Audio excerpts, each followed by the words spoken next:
the Second Hour Mandala. When I ordered this watch, I imagined this video to be more like, this is the perfect watch. Look no further. It's a piece of art. It's more than a watch. But you saw the title. The Mandala is not perfect, but it's pretty darn close. But there's a couple of things to discuss here. So stick around to see what the Mandala is all about. Art comes in many shapes, forms and styles. This is the second iteration of the Mandala from the Australian Microbrand Second Hour. The first time the world saw the Mandala was a Kickstarter release in 2021, and I remember seeing it and considering to get one, but it just did not tick all the boxes at that time for me. Now this Make 2 has upgrades such as color-matched date wheel, new dial font, a color accent line on the crown that matches the dial color. The hour and minute hands are remodeled to include a bevel along the center line that catches the light, and all these are nice upgrades. But for me, it was the remodeled chaptering to be a single surface and the expanded gilded center dial that made me desire this version.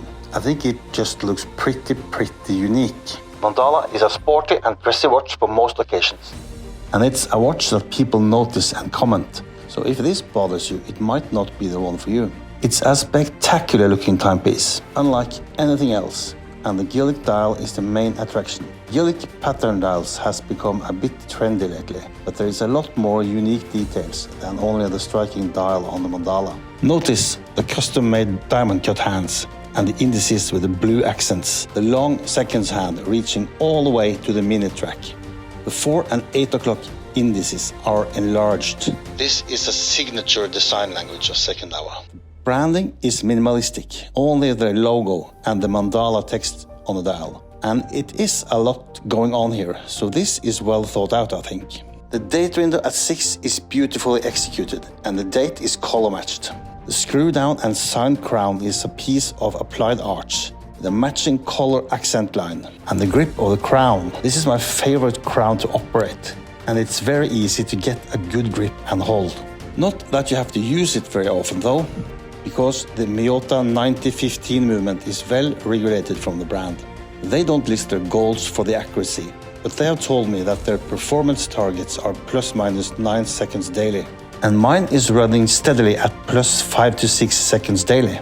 That's pretty good in my book, pretty good. And it's way better than the factory specs at -10 to +30 seconds per day. The 4 Hz movement means a sweeping seconds hand. As with other Miyota movements, the rotor can be a bit noisy. The overall attention to detail and finishing here is superb at this price point. But is it a bit much? That comes down to individual taste. But for me, the Mandala stands out from the rather crowded sporty dress watch segment. The term spec monster is widely used these days, and the Mandala can rightfully be classified as one at this price. You get a whole lot for the money at about 880 Australian dollar, that's about 570 US dollars. The watch comes in a travel case and an additional matching NATO strap, and is backed by a 2 years international warranty. The loom is pretty good, and the finishing is impressive. Polished bezel and a slim bevel and crown guards, and smooth brushed slim case. And the 9-link bracelet is not your average bracelet, is it? It is custom made with 9 links, 5 brushed and 4 polished. And it wears nice with its solid female end links and pulls no hairs. The milled push-button deploying clasp has 4 micro adjustments, so it's easy to get a good fit, and it's easy to adjust with the screw pins. The case profile is slim at the stated 10.5 mm, including the sapphire crystal. But is it really 10.5 mm?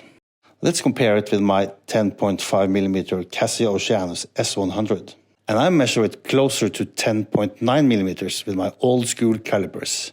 The brand owner says they measure it at 10.68 mm. And he explains the deviations that it can occur from production variances in sapphire crystal creation from batch to batch. So probably not 10.5 mm. At least my watch, but it's still a very slim and wearable watch, the 40 mm in diameter and a 46 mm lug to lug. And the hardening treatment is a treat for folks like me that keeps banging watches around in washing machines and whatnot. And I tend to use them for basically everything every day. So if it's not a beater, it can take a beating for sure. All in all, it's a very impressive timepiece and truly a piece of art. It's a great watch, but it's not perfect. So what are the issues we need to discuss? They're not big, and there are not many. Even if it's a great watch, I would like to see the brand name somewhere. It's like they forgot to print it on the watch. They have their logo 4 times. It's on the rotor, the dial, the bracelet clasp, and on the crown. And Mandala is written twice, on the dial and on the caseback, but no mention of Second Hour. And I find that curious. The hands look great, but the shape makes it a little harder to see the exact minute at a glance, as there's no sharp point at the end at the minute hand. And the color varies with the light, making the hands look like they have a different color than the indices in certain lighting conditions. The crown, even if it's my favorite crown to operate, clearly has more of a matte, almost titanium look.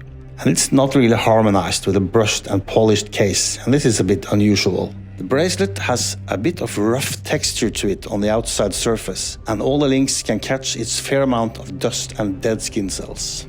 And last but not least, the dial looks quite different than the pictures they had on their website when I ordered it.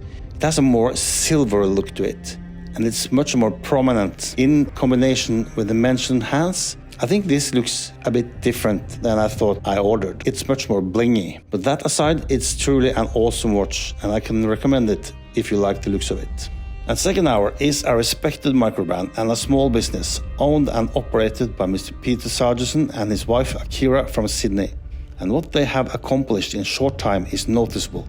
And their timepieces looks to be of good value, and they have some pretty special designs with top specifications for the price range. And I hope to be able to review the memoir and perhaps the Zettelberg in not too long. So there we are, the Mandala. Now make sure to catch this video too. It's pretty good. And make sure to subscribe so you don't miss out my next video. It's coming out pretty soon. Thanks for watching. Take care. Stay safe. Peace out.